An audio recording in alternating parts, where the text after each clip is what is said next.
Здравейте! В това видео ще започнем изработката на уебсайт с Max Estates 8. Какво трябва да направим, за да стане сайта хубав?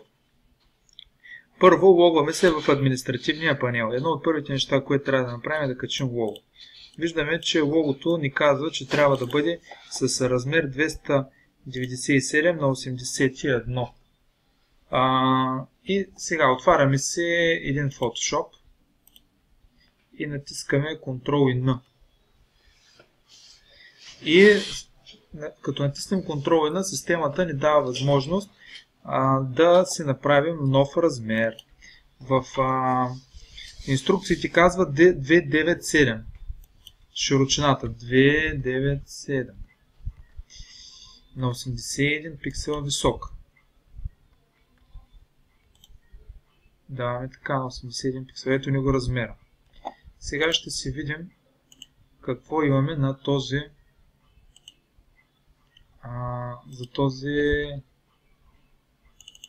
какво лого имаме приготвено.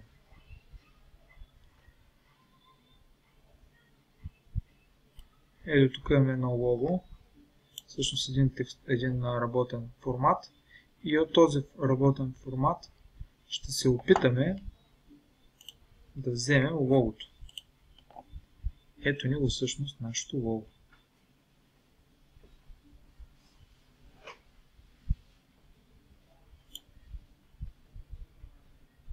Ето ни го логото. Трябва да го вкараме с drag and drop. С shift държа краищата, за да можем да...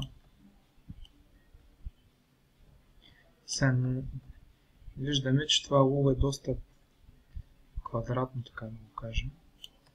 И имаме два варианта. Единият вариант да го сложим ето така, в единия край. И ще махнем фона, ето по този начин, да е прозрачен.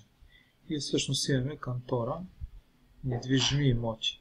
Самият надпис недвижими имоти можем да го можем да направим и така.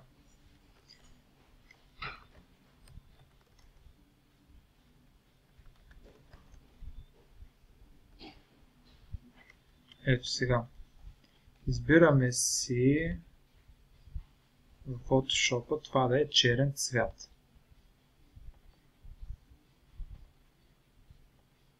Смятаме, че така ще стои по-добре. Тоест Real Estate Agency да бъде ето по този начин. Отстрани, като с размерите управляваме размера по този начин и ще си сложим Real Estate Agency тук.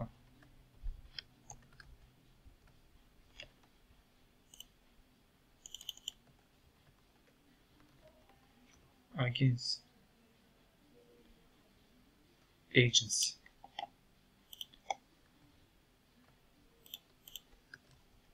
И така всъщност логото ни става в по-завършен вид. Защото иначе, ако тук от тази страна е празно, няма да стои така добре. Photoshop поддържа и подравняването към един инструмент. Така, Real Estate Agency. Ето, това не е логото в момента. Натискаме съхраняване.